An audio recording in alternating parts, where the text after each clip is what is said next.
मित्रांनो, तुमचं पुन्हा एकदा सुमिरित मराठी ह्या यूट्यूब चॅनेलवर स्वागत आहे. आजची कथा सुरू करण्यापूर्वी जर कोणी ह्या चॅनेलवर पहिल्यांदाच आले असाल आणि अजूनही सबस्क्राईब केले नसेल तर नक्की सबस्क्राईब करा. धन्यवाद. आज नेहमीप्रमाणे आईला छेडलं. शाळेत घालताना माझ्या नावापुढे बाप म्हणून रामदास का ग लावलंस? आई बोलेच ना. बेवारस संतती म्हणून नानांनी त्यांचं नाव टाळलं. खरं ना, माझ्या मनातली चीड बाहेर आली. असं नको ग म्हणूस पोरी. गप्प असलेल्या आईच्या तोंडून पटकन शब्द आले. त्यांनी तर हट्टच धरला होता, तुझा बाप म्हणून नाव लावायचा. मग तूच घाबरलीस होय? कुठं का असेना, नवरा जिवंत होता आणि त्याच्या नावाने तू कुंकू लावित होतीस, मंगळसूत्र घालीत होतीस. त्याचा गैरफायदा घेतलास ना ग तू. पुन्हा आई मूग घेऊन गप्प बसली. उद्या मी मालेगावला जाते. तिथली सारी हेअर कटिंग सलून ढुंडाळून माझा बाप रामदास शोधून काढते. त्याला सांगते, तू मला जन्म दिला नसलास तरी कागदोपत्री तूच माझा बाप. पण त्याने विश्वामित्री पवित्रा घेऊन पितृत्व नाकारलं तर? म्हणजे काय ग? आईला दृष्टांत समजला नाही. मी तुझा बाप बीप नाही. तू नक्की कोणाच्या पोटची ते तुझ्या आईलाच विचार, असं तो म्हटला तर? तिला समजेल अशा शब्दात दृष्टांताची फोड केली. अजिबात म्हणायचे नाहीत ते, आईने ठासून सांगितलं. कशावरून? कारण कारण तुझा जन्म खरोखरच त्यांच्यापासून झालाय. आईने तर स्फोटच केला. तू शुद्धीवर आहेस ना ग आई? मला पटणंच शक्य नाही. माझ्या शब्दावर विश्वास ठेव सुजाता. आईची नजर भूतकाळाचा वेध घेत असल्याचं मला भासलं. यादव भाऊसाहेब 1.5-2 महिने तीर्थयात्रेला गेले होते. ते गेल्या आणि आठवडाभरात मी इटाळशी झाले. तो पावे तोर तुझ्या नानाशी माझा संबंध आलाच नव्हता. तुला आठवतंय ना ग आई पूर्ण? मी खात्री करून घेतली. अशा गोष्टी कुठं इसरल्या जातात का ग पोरी? आईनेच मला उलट सवाल केला. बरं सांग सविस्तर. चौथ्या दिवशी राती सामसूम झाल्यावर दारावरती आवाज आला. यादवराव तर तीर्थयात्रेला गेलेले. मग कोण आलं असल? विठ्ठलराव तर नसतील ना? असा आपल्या मनालाच विचारीत म्या दरवाजा उघडला तर तुझा बाप रामदास समोर उभा. सुंदर, तुला न्यायला आलोय मी, चल म्हणाला. म्या त्याला घरात घेतला आणि पटकन दार बंद केलं. सुंदर, आई वारली. आपला अडथळा दूर झाला कायमसाठी. बायको म्हणून तू मला पाहिजेस. आपण पुन्हा संसार मांडू. तो भडाभडा बोलत होता. शांतपणे ऐकून घेत म्या त्याला जेवू खाऊ घातलं. 3 दिवस त्याला घरातच ठेवून घेतला. नवरा बायकोचं नातं होतंच की आमचं. त्याची लय दिसांची भूक आणि हमेशा यादवरावांजवळ झोपून बी मी मनाने उपाशीच होते. पोरी 2 मन आणि शरीर एक झाली. लगीन झालतं आमचं तेव्हा पहिल्यांदाच म्या भोगाचा आनंद घेतला होता. तसाच आनंद आम्ही त्या 3 रात्री घेतला. त्याच्यावरती मग मी बाजूला बसलेच नाही. विठ्ठलच्या डोळ्यांपुढे अंधारी आली. थोडा वेळ त्याने डोळे घट्ट मिटून घेतले आणि मग थबथबल्या डोळ्यांनी राहिलेला मजकूर वाचू लागला. मग गेली नाहीस नवऱ्याबरोबर? मी विचारलं. काय राहिलं होतं खरं माझ्यापाशी नवऱ्याच्या घरी नांदण्यासारखं पोरी? यादवरावांनी लुटलंच होतं. 2दा गर्भ पाडायला लावला. आणि सुजाता पोरी तुला सांगते, बिघडलेल्या बाईचं चारित्र्य डिवचलेल्या गांधीला माशीसारखं तिचा पाठलाग करीत असतंय. त्या माशीने माले गावात बी सुखाने मला संसार करू दिला नसता. ह्याच यादवरावांनी पुन्हा मला हिवऱ्याला यायला भाग पाडलं असतं. नाहीतर तिथं बी असे आणखी यादवराव मागं लागले असतेच की. आईच्या म्हणण्यात तथ्य दिसतं खरं. तुझ्या बापाला म्हणलं तुम्ही दुसरं लगीन करा, सुखानं संसार करा. पण मग ह्याची स्पष्ट कल्पना नानांना का म्हणून दिली नाहीस? आपल्यामुळं सुंदर पोटुशी राहिली असा समज त्यांनी करून घेतला आणि केवढा तो आनंद झाला त्यांना. मी वांझोटा नाही. पोरं जन्माला घालायची माझ्यात ताकद आहे असं सारखं सांगू लागले ते माझ्या कानात. म्या त्यांचा समज तसाच ठेवला. पुरते दिवस भरून मी बाळंत झाले. पण 1 महिन्याची गडबड. असं होतं कधी कधी सांगून यळ मारून नेली. कारण एवढा मोठा धक्का त्यांना सहन नसता ग झाला पोरी. सुंदरने स्वतःच भिवून छातीवरती हात आपटला. आणि ते माझ्याच्याने बघवलं देखील नसतं. नानांवरती आईचं खरं प्रेम होतं हे दिसलं, पण पुढचा प्रश्न विचारल्याविना मला राहवलं नाही. आपापल्यातल्या दोषामुळे आपण मूल जन्माला घालू शकत नाही. आपण वांझोटी आहोत हे शल्य आयुष्यभर नानीला टोचत राहिलं. त्याचं काय ग आई? आईने या प्रश्नाचं उत्तर दिलं नाही. फक्त कपाळाला हात लावला. हा नशिबाचा भाग की नियती? पटकन डायरी टेबलावरती फेकून विठ्ठलने स्वतःच्याच थोबाडीत मारून घेतल्या आणि मनातल्या मनात पश्चाताप करीत बडबडला, गेली 20-21 वर्ष मी स्वप्नात वावरलो. सावित्री, सावित्री, मी तुझ्यावरती केवढा ग अन्याय केला. सुजाता, तू तू कोणी लागत नाहीस माझी, आणि हे रहस्य माहीत होऊनही तू मला बापासारखंच वागवलंस. किंचितही दुरावा दाखवला नाहीस. तरीही मी या घरात पाहुणा, आणि पाहुण्याने परक्या घरी किती दिवस मुक्काम करायचा. सावित्री, तयारी कर, आपल्याला हिवऱ्याला जायचंय. सकाळी चहा पिताना विठ्ठलने त्याचं मनोगत घरात जाहीर केलं. सावित्रीला नवल वाटलं, पण ती ठीक आहे म्हणाली. हे काय नाना, सकाळीच खूळ भरले डोक्यात. सुजाताने विरोध केला. आता कंटाळा आला हितला. तब्येतही पुष्कळ बरी आहे. वा वा नाना, पेशंटच डॉक्टर बनून निर्णय घेऊ लागले तर आमचं हो कसं व्हायचं? ती हसत म्हणाली, ते काही नाही. डॉक्टरांच्या सल्ल्यानुसार तुम्ही आणखी काही दिवस इथं राहून ट्रीटमेंट चालू ठेवणं आवश्यक आहे.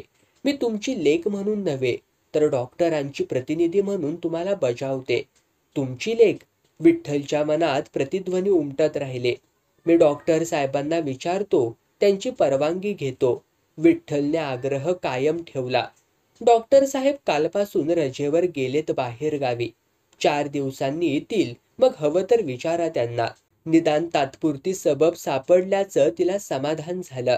सावित्री त्यांचं बोलणं ऐकत होतीच. आता आपण नेमकं काय करावं हे तिला सुचेच ना. लेक एवढी मायेने सांगते, तिचं ऐका तरी. सुंदरने हस्तक्षेप केला. लेक? कुणाची? तुझी असेल, पण माझी? छे, कालपर्यंत जी आपल्या काळजाचा तुकडा होती ती परकी वाटू लागली. कशाला वाचली ती डायरी आपण? केवढ्या मोठ्या सुखाला पारखं झालो. इस्पितळात जाण्याच्या तयारीत असलेल्या सुजाताने नानांनी ऐकलंय असं समजून स्वतःची तयारी चालू ठेवली. विठ्ठल टेबलावरल्या रेडिओची स्टेशनं फिरवू लागला. 2 दिवस उलटले. बाहेर पावसाची संततधार चालू होती आणि घरामध्ये विठ्ठलच्या मनातला डोह एकसारखा ढवळून निघत होता. डॉक्टर रजेवरून परतण्यास आणखी 2 दिवस जायचे होते आणि क्षणाक्षणाला वैफल्याच्या इंगळ्या विठ्ठलला चावत होत्या. संध्याकाळी आसमंत ढगाळलेलं, अंधारलेलं होतं. तरी पावसाने विश्रांती घेतली. डॉक्टर रजेवर असल्याने सुजाता इस्पितळात वेळेचं बंधन न मानता थांबली होती. मी जरा पाय मोकळे करून येतो, असं दोघींनाही सांगून विठ्ठल बाहेर निघाला. चालत राहिला. पाऊस थांबला होता तरी रस्त्याकडेची झाडांची पानं वाऱ्याच्या झुळकीसरशी अंग झटकत होती.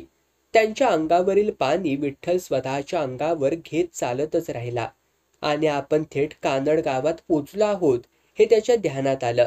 तिथला छोटासा मोटर अड्डा, पत्र्यांच्या शेडचं हॉटेल आणि त्याच्या शेजारी पानाची टपरी. विजेचे दिवे लुकलुकत नसून आपल्याला वाकुल्या दाखवत आहेत, खिजवीत आहेत असं त्याला वाटू लागलं. तो हॉटेल शेजारच्या पानटपरीजवळ गेला. खिशात हात घातला. 25 पैशाचं नाणं हाताला लागलं.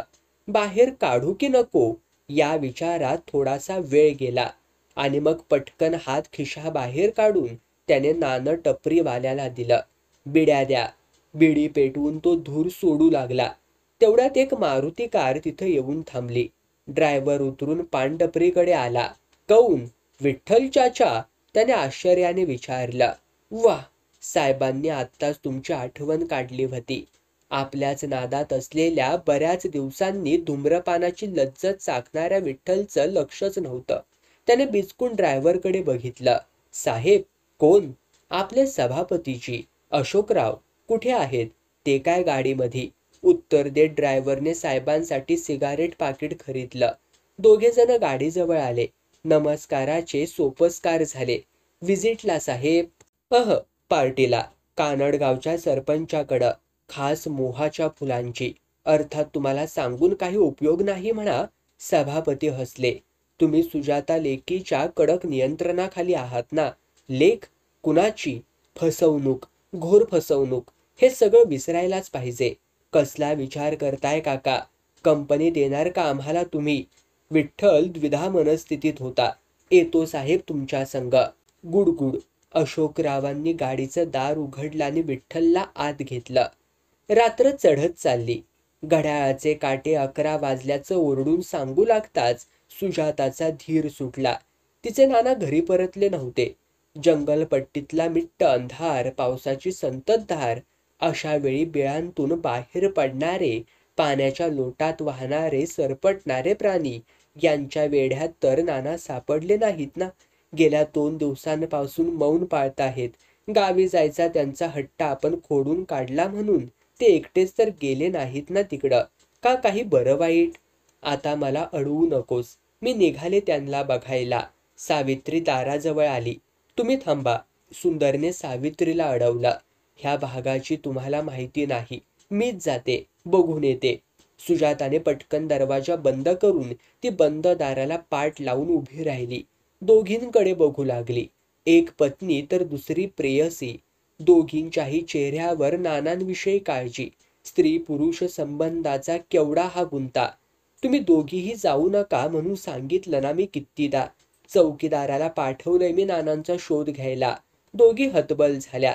तेवढ्यात दारावरती थाप पडली. आले बघ नाना, सुजाता मोठ्याने म्हणाली आणि तिने दार उघडलं. चौकीदाराने विठ्ठलला पाठुंगळी घेऊन आणलं होतं. काय झालं ह्यांना? सावित्री धावली. तिच्या पाठोपाठ सुंदरही धावली. चौकीदाराने विठ्ठलला आत आणून पलंगावरती निजवलं. तिघीही त्यांच्या जवळ जाताच दारूचा उग्र वास आला. काय केलं हे नाना? माझ्या प्रयत्नांवरती पाणी पाडलत ना? सुजाता कळवळली. पण अति मद्यपानाने शुद्ध हरपलेल्या विठ्ठलने उत्तर काही दिलंच नाही. आई, नानी, आधी यांचे ओले कपडे बदला, असं सांगून सुजाता दाराबाहेर व्हरांड्यात आली. कुठं सापडले? तिने चौकीदाराला विचारलं. सभापती साहेबांच्या गाडीत होते. म्हणजे? सुजाता गोंधळली. सभापती आलेत? जी. ते म्हण त्यांचा दौरा होता कानड गावात. ते परतले, पण मध्ये रस्त्यात कोणत्या वढ्याला पूर येऊन रस्ता बंद झाला. म्हणून ते मुक्कामाला आपल्या गेस्ट हाऊसकडे निघाले. तर रस्त्यात हे पडलेले दिसले. ड्रायव्हरने गाडीत घालून आणलं. ड्रायव्हरने सांगितलं समजा. चौकीदाराने माहिती दिली. सभापतींची व्यवस्था केली ना? त्यांना सांगितलंय. डॉक्टर साहेब रजेवर आहेत. सिस्टरबाईंना बोलू का? तर ते नको म्हणाले. उगीच त्यांना त्रास नको. हा, ह्यांची काळजी घ्यायला सांगितलंय मात्र त्यांनी. ठीक आहे, आता आपण नानांना इस्पितळात हलवू. तिने दरवाजा उघडला. विठ्ठलच्या अंगावरचे ओले कपडे बदलले गेले होते. चौकीदाराने पुन्हा विठ्ठलला पाठुंगळी घेऊन आरोग्य केंद्रात आणलं. त्याच्या पाठोपाठ सुजाताही निघाली. अतिमद्य सेवनाच्या केसेस पूर्वी डॉक्टरांच्या मार्गदर्शनाखाली तिने हाताळल्या होत्याच. त्यामुळे आता डॉक्टरांच्या गैरहजेरीतही तिने उपाययोजना सुरू केली. सावित्री आणि सुंदर दोघींना घरात कसं चैन पडणार? त्याही इस्पितळात आल्या. सिस्टर, मध्ये चौकीदाराचा आवाज आल्याने तिने मान वर करून पाहिलं. डिलिव्हरीची केस आले. लय वरडून राहिल्या ती आडलेली बाई. आई, आलेच मी. काही सूचना देऊन ती कन्सल्टिंग रूमकडे गेली. त्या उघडल्या आदिवासी बाईचा केस पेपर तयार करून घेतला आणि आयाला सांगून तिला प्रसूतिगृहात नेलं. तपासलं आणि आपलं कसब पणाला लावून माता होऊ पाहणाऱ्या त्या पहिलटकरणीची तिने सुटका केली आणि बाहेर येऊन पुत्रप्राप्ती झाल्याची बातमी तिच्या आदिवासी नातेवाईकांना दिली. तुझे नाना झटके आल्यावानी करून राहिलेत. काहीतरीच बडबडत आहेत. सुंदरने पुढे होऊन सांगितलं. माय गॉड, मी विसरलेच होते या डिलिव्हरीच्या गडबडीत. सुजाताने कपाळाला हात लावला आणि ती धावली. तिच्या मागे सुंदरही वेगाने चालू लागली. पण व्हरांड्यातच सभापतींचा ड्रायव्हर आडवा आला. सिस्टर, साहेबांनी अर्जंट बोलावलंय. आत्ता? ह्या वेळेला? तिने मनगटी घड्याळ बघितलं. अशा अवेळी? तिच्या कपाळावरती आठ्या पडल्या. हा, त्यांचं पोट लय दुखून राहिलंय. अपचन झालं असेल त्यांना. मी औषध देते तुझ्याकडे, घेऊन जा. सकाळी भेटेन मी त्यांना. तुम्हालाच घेऊन यायला सांगितले त्यांनी. ड्रायव्हर हटून बसला. अरे तुम्हीच गाडीत घालून आणलेला पेशंट सिरियस आहे, त्यांच्याकडे बघायलाच पाहिजे मला. ती झटकन वॉर्डमध्ये शिरली. विठ्ठलच्या कॉटजवळ आली. तिच्या मागेच आया आली. मॅडम, आणखी एक डिलिव्हरी केस आल्या. तिने माहिती दिली. येतेच मी, तू तयारीला लाग. सुजाताने सूचना दिली आणि नानांकडे वळणार तोच ड्रायव्हर तिथं आला. साहेब ऐकत नाहीत. अस्सल तशी घेऊन यायला सांगितलंय. त्यांना सांगा मी सकाळ उजाडल्याशिवाय येणार नाही. सुजाताने आवाज चढवला. कशी येत नाही तेच बघतो. अचानक अशोकरावांनी त्या वॉर्डामध्ये प्रवेश केला. त्यांना बघताच वातावरण एकदमच भीतीदायक झालं. साहेब, हे नाना. गंभीर आणि एक डिलिव्हरीची केस. सुजाताने सबब सांगितली. हा तुझा नसलेला बाप. अशोकराव मोठ्याने हसले. चायला कवडी किमतीचा माणूस. थोडीशी दारू पाजली तर बडबडला सुजाता माझ्या पुढची पुरगीन हाय. हे चल, साली नखरे करती गर्तीची पण पोर रखेलीची. साहेब, तोंड सांभाळून बोला. सुंदरने लगेच तोंड उघडलं. आई तू गप्प बैस. सुंदरला दटावून सुजाता म्हणाली. साहेब, आपल्यासारख्या उच्च पदस्थांनी. हे भावाने, फालतू बडबड नाही पाहिजे. चलतेच गुपचूप की. आणि सभापती अशोकरावांनी तिचा हात धरून तिला ओढलं. लगेच ड्रायव्हरने तिला उचललं. ती पाय झाडून ओरडू लागली. सोडा, सोडा मला. चौकीदार, वाचवा, वाचवा मला. इस्पितळातला मुठभर नोकर वर्ग तिथे धावून आला. फक्त चौकीदाराने तिची किंकाळी ऐकली नसावी आणि आलेला नोकर वर्ग ही स्तंभित होऊन जागीच उभा राहिला. साहेब, हे काय करताय? सुंदरने अडथळा आणला. तशी तिच्या कमरेत लाथ हाणून अशोकरावांनी शिवी हासडली. आमच्या भाऊंची रान आमच्या अन्नावरती पोचल्याने आवाज करतेस? ती कोलमडून पडली. सावित्री तर या प्रकाराने भांबावून थिजूनच गेली. ती किंचाळत असतानाही ड्रायव्हर तिला घेऊन चालला. पाठोपाठ अशोकराव दमभरीत गेले. खबरदार कोणी मध्ये पडलं तर. फाटकातून बाहेर जाताना तिला चौकीदार दिसलाच नाही. ड्रायव्हर बिनधास्त विश्रामगृहाची वाट चालत राहिला. ज्या कक्षात अशोकराव उतरले होते तेथे शिरून ड्रायव्हरने सुजाताचं मुटकुळ आणून सोडलं. अशोकराव त्याच्या मागे होतेच. तो झटकन बाहेर पडला आणि तासाभराच्या आत सुजाता विश्रामगृहाच्या त्या कक्षाचं दार उघडून बाहेर आली. तिला पाहताच ड्रायव्हरशी गप्पा मारणारा चौकीदार गडबडला. हात जोडून कळवळला. माफ करा बाईसाहेब. नेमकं त्याच टायमाला बाहेर आणि त्याने हाताची 2 बोटं उंचावली. ह्याला गेलतो. काही हरकत नाही, सुजाता शांतपणे म्हणाली. ड्रायव्हर साहेबांचं दुखणं थांबलं आता. त्यांना शांत झोप लागले. झोपू दे त्यांना. सकाळपर्यंत उठवू नकोस. छे, मी कशाला उठू? मी बी झोपतो गाडीमध्ये. पण बाईसाहेब, साहेबांच्या हुकमाप्रमाणे उचललंय म्या. घाबरू नकोस. तूही झोप आता शांतपणे. त्यालाही अभय देऊन ती इस्पितळाकडे धावली. च्या मारी ड्रायव्हरने चौकीदाराला टाळी दिली. विश्रामगृहात शिरूस्तवर तंगड्या झाडल्या. पण आतमध्ये मात्र गुपचूप पार पडलंय काम. आरडावरडा हाय की काय बिन हाय. अरे बाबा, सौदा पटला असेल आतमध्ये गेल्यावर. खरंय, शेवटी जातीवरच गेली असेल ती. ड्रायव्हरने मुक्ताफळं उधळली. इतका वेळ भीतीच्या दडपणाखाली एक बधीर आणि अंध झालेला सेवक वर्ग सुजाताला बघताच आश्चर्यचकित झाला. भुवया उंचावून तिच्याकडे बघू लागला. बघताय काय माझ्याकडे वेड्यासारखे? चला कामाला लागा. आणि प्रसूतिगृहाच्या दरवाजाबाहेर उभी असलेल्या आयाला तिने विचारलं. काय म्हणते पेशंट? बरं झालं बाईसाहेब तुम्ही लवकर आलात ते. पोर पायाळू दिसतंय. असू दे. सुजाता चक्क हसली.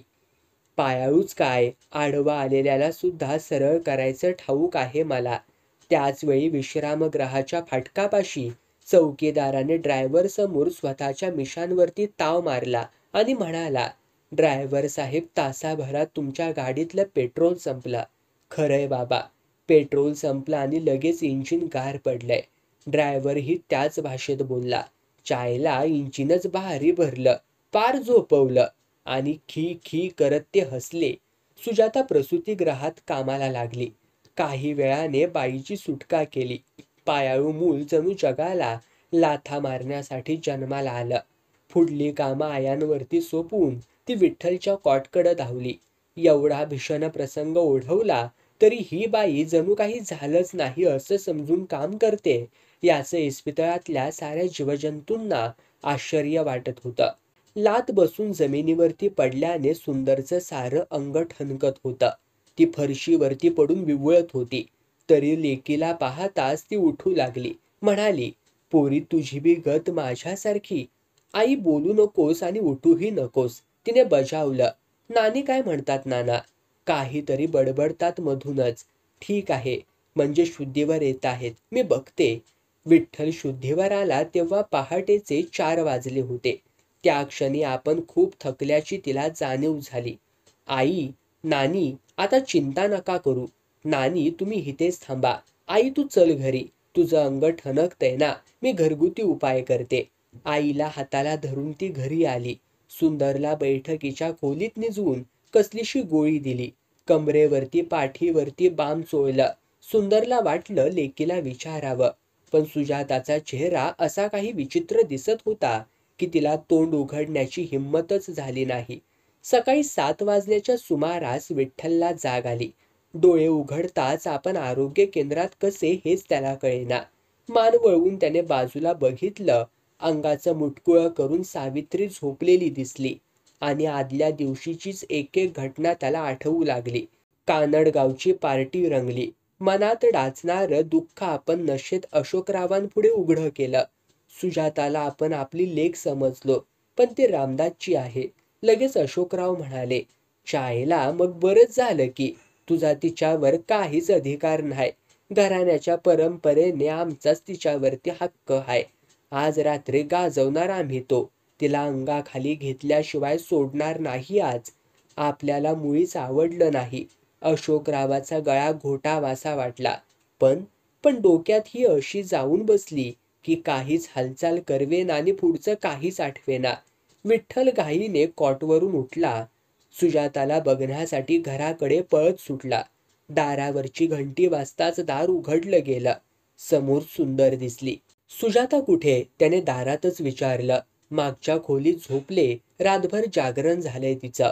कोणी जागवलं? अशोकरावाने. उत्तर न देता सुंदरने खाली मान घातली. विठ्ठल तसाच पुढे गेला. सुजाताच्या बेडरूम मध्ये शिरला. उठवू नका पोरीला, लय थकले ती. खोलीच्या दारातूनच सुंदरने हलक्या आवाजात सूचना केली आणि ती पुढच्या खोलीत गेली. निद्रिस्त सुजाताकडे श्वास रोखून विठ्ठल बघू लागला. रात्रभर जागरण. त्या लांडग्याने हिचे लचक्यावरती लचके तोडले असतील का?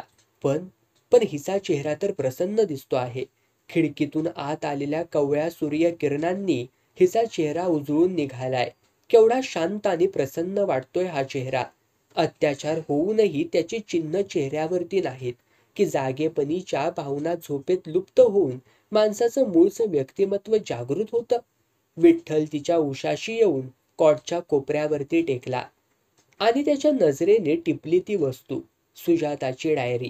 त्याने पटकन उचलली. तिच्यात पेन ठेवलेलं ते पान उघडलं जाऊन पेन खाली पडलं. विठ्ठल वाचू लागला. आजची तारीख. अरेच्चा, म्हणजे झोपण्यापूर्वी पहाटे डायरी लिहिलेली दिसते सुजाताने. पुरुषाची ती नजर बाईला पटकन ओळखता येते. अशोकरावांनी पहिल्यांदा माझ्याकडे बघितलं तेव्हाच मी ओळखलं होतं. हा लांडगा माझा लचका तोडणारच कधीतरी. गावाकडची म्हणून सलगी. त्यांच्या आणि आमच्या घराण्यांतले तसले संबंध. आणि त्यात नानांची भर घातली. माझ्या बदलीचा प्रयत्न करण्याची. माकडाच्या हाती कोलीतच. मागे केव्हा तरी चावलेल्या नागाची हकीकत सांगितली होती. तेव्हा मी प्रश्न केला होता, तो नाग कशावरून? नागिन नसेल का? त्या नागिनीने घालून दिलेला धडा. 3ऱ्या पिढीपर्यंत येऊ घातलेली ही रखेली प्रथा माझ्यापासून तरी संपवावी असंच मी ठरवलं होतं. आर्थिक समस्या माझ्या नोकरीमुळे सुटलीच होती. मी आहे तशी मला स्वीकारणारा कोणी जोडीदार मिळाला तर लग्नही करीन म्हणत होते. पण ज्या क्षणी मला बळजबरीने उचलून त्या ड्रायव्हरने विश्रामगृहात सभापतींच्या तोंडी दिलं तेव्हाच माझं भवितव्य ठरलं. माझ्यावरती बलात्कार होणार. मग जग त्या दृष्टीने माझ्याकडे बघणार. उपभोग्य वस्तू समजणार. प्रत्येकाच्या वासनेची शिकार होणार. हे टाळायचं तर कुणातरी एका पुरुषाचं अंगवस्त्र, छे फारच सोज्वळ शब्द, रखेली व्हावं लागणार. मग अशोकरावांशिवाय अन्य पुरुषोत्तम कोण असणार? मला तर हे वासनाचक्र थांबवायचं होतं. दरवाजा बंद करून अशोकरावांनी हिंस्त्र श्वापदासारखी माझ्यावरती झेप घेतली. पदर दूर करून त्यांनी हात घालताच मी पवित्रा बदलला. त्यांच्या गळ्याला दोन्ही हातांचा नाजूक वेढा टाकीत लाजून म्हणाले, हे काय गडे, सारी रात्र प्रेमाच्या पावसात भिजायचंय आपल्याला. एवढी घाई आणि धसमुसळेपणा तो कशासाठी? अशोकरावांची मिठी सैल झाली. ते आश्चर्यचकित होऊन म्हणाले, सुजाता, तुझी तुझी तयारी, संमती आहे? तुम्ही पहिल्यांदा विजिटला आल्यापासून आपल्या दोघांच्या तिसऱ्या पिढीतही हे संबंध चालू ठेवायचेत गडे. अत्यंत पराक्रमी, बुद्धिमान, विचारवंत वगैरे वगैरे पुरुष कामाविषयाबाबत किती विचारहीन, विकारी होतात हे वाचलंय, ऐकलंय मी. अशोकराव अपवाद कसे ठरतील? खुशीचा मामला म्हटल्याबरोबर त्यांच्यातला हिंस्त्रपणा संपला आणि कसलेल्या कामक्रीडा रंगवणाऱ्या प्रेमवीरात त्यांचं रूपांतर झालं. वस्त्रहीन अशोकराव मला मिठीत घेण्याच्या धुंदीत असताना मी संधी घेतली आणि तिसऱ्या पिढीपर्यंत, कदाचित पुढेही चालू पाहणारं वासनाचक्र मी थांबवलं. त्यांचं गुप्तांग मुठीत आवळून मी पिळलं. ओरडण्यासाठी त्यांनी आ वाजताच त्यांच्याच उपरण्याचा बोळा करून तोंडात कोंबला. मुठीचं चक्र फिरून वासनाचक्र थांबवलं, कायमचं. अशोकराव चिरनिद्रा घेत आहेत. माझ्या शीलरक्षणासाठी दुसरं काहीच करता येणं शक्य नव्हतं. असं करावं लागलं म्हणूनच मी निष्कलंक राहिले. नाना, तुम्ही माझी डायरी वाचली असावी. सभापतींच्या तोंडून निघालेल्या मुक्ताफळांनी हे सांगितलं आणि गेल्या 3 दिवसांतील तुमच्या वागणुकीचं कारणही लक्षात आलं. माझा जन्मदाता मी अद्याप पाहिलेला नाही. पिता म्हणून बघत आले ते फक्त तुमच्याकडे. स्वतःचं उद्ध्वस्त आयुष्य जगत असतानाही तुम्ही किती जीव लावलात मला. वात्सल्य ममतेच्या पर्जन्यधारात मला आजवर भिजवलत तुम्ही. माझा सांप्रत जीवनाला आकारही तुम्हीच दिलात. जन्मदाता पिता याहून वेगळं ते काय करतो? म्हणून माझं जन्म रहस्य समजूनही मी तुमच्याकडे पिता म्हणूनच बघितलं, बघते आणि पुढेही बघत राहणार. हे नातं या जन्मी तरी तुटणं शक्य नाही. आता झोप आवरत नाहीये. घड्याळाचे पहाटेचे 5 वाजल्याचं नुकतंच सांगितलं. अत्याचार कुणावरही नको, झोपेवर सुद्धा. मी झोपेत असेन तेव्हा सूर्यकिरण खिडकीतून माझ्या अंगावर पडतील आणि माझ्या शरीराच्या निष्कलंकतेची ग्वाही देतील.